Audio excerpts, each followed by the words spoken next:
오늘 말씀은 시편 35편 1절에서 18절까지의 말씀입니다. 오늘 시편 35편의 기자인 다윗은 주님이 그가 다투는 자와 다투시고 그의 생명을 찾는 자들이 멸망하게 하시기를 간구하고 있습니다. 다윗은 그들이 병들었을 때 그들을 위해서 금식하며 기도했는데 그들은 다윗이 넘어지니까 선을 악으로 갚습니다. 다윗은 자신의 유일한 생명을 멸망자에게서 건져주시기를 하나님께 기도합니다.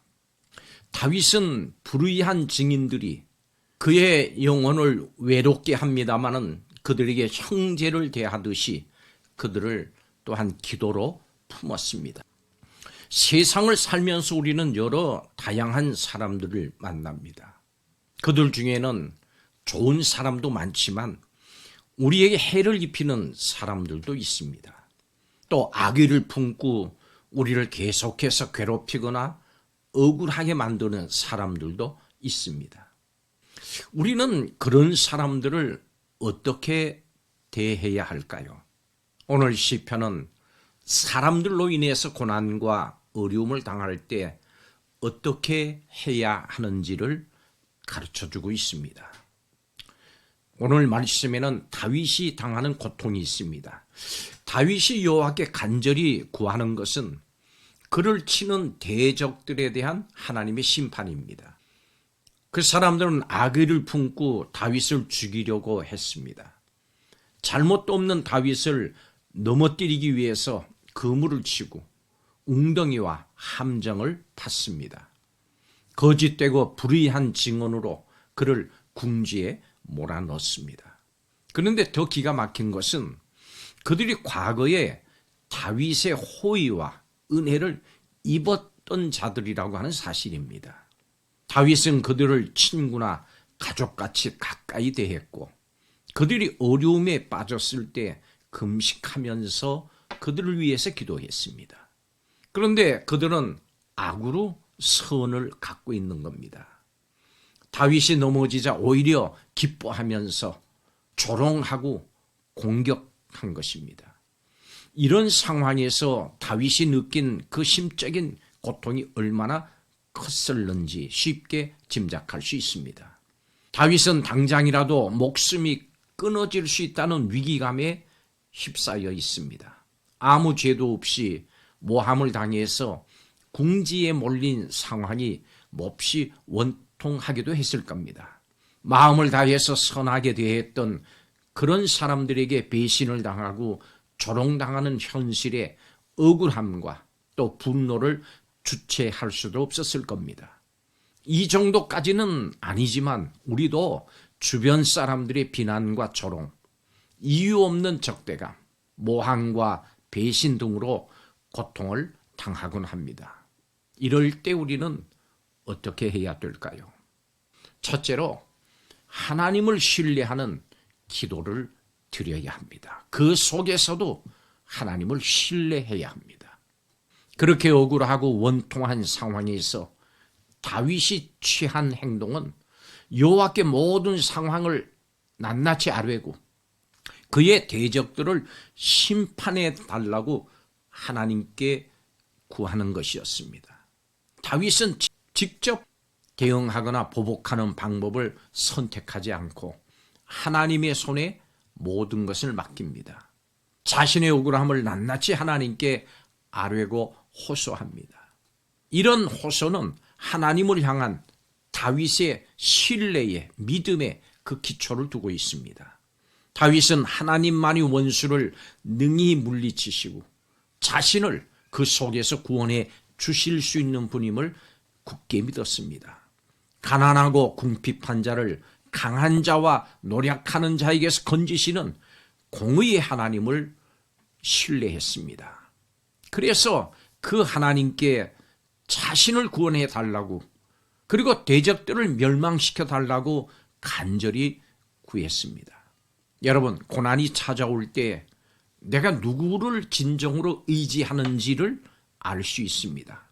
특히 그 고난이 내 실수나 죄 때문에 생긴 결과가 아니고 까닭없이 닥쳐온 고난일 때 더 그것이 분명합니다. 다윗은 무고한 고통이 지속되는 그런 상황 속에서도 하나님께 간구하기를 결코 포기하지 않았습니다. 뿐만이 아닙니다. 하나님이 자기를 보호하고 또 구원하실 것을 확신하면서 이것을 사람들에게 선포하고 있습니다.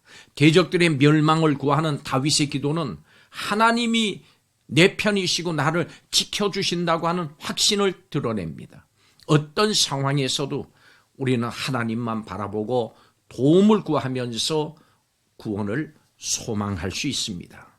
그리고 찬양할 수 없는 상황에서도 찬양을 하나님께 올려드려야 합니다. 하나님을 신뢰하고 하나님의 공의와 능력을 간구할 때 우리 영은 깊숙한 곳에서 찬양이 흘러나옵니다. 하나님께 간절하게 호소하던 다윗은 하나님의 응답이 주어지지 않는 그 상태에서도 상황이 전혀 바뀌지 않았음에도 하나님을 찬양합니다. 17절에 주여 어느 때까지 관망하시려 하나이까. 이런 탄식은 계속된 기도에도 여전히 구원이 임하지 않은 상황임을 우리에게 알려줍니다. 그럼에도 다윗은 하나님을 찬양합니다. 그치지 않았습니다. 이 다윗의 찬양은 입술만의 찬양이 아니고 마음 중심 깊숙한 곳에서 솟아나는 찬양입니다.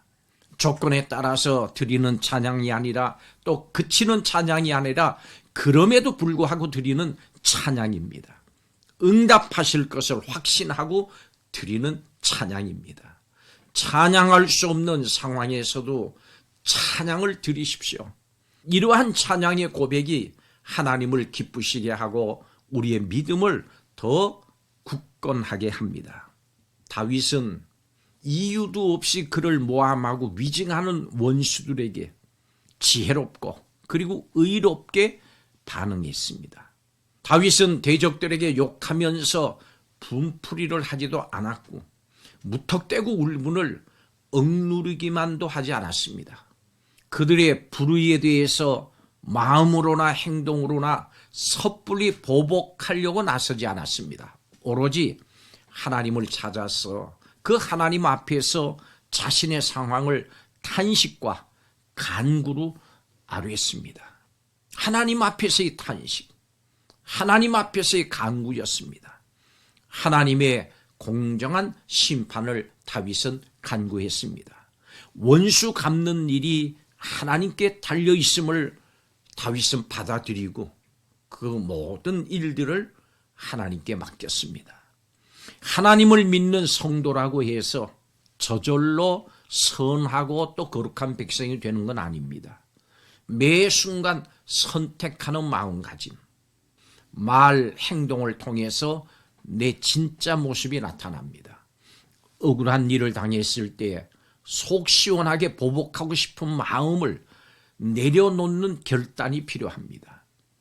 내가 당한 만큼 갚아줘야 직성이 풀리는 우리의 마음은 결코 선한 것이 아닙니다.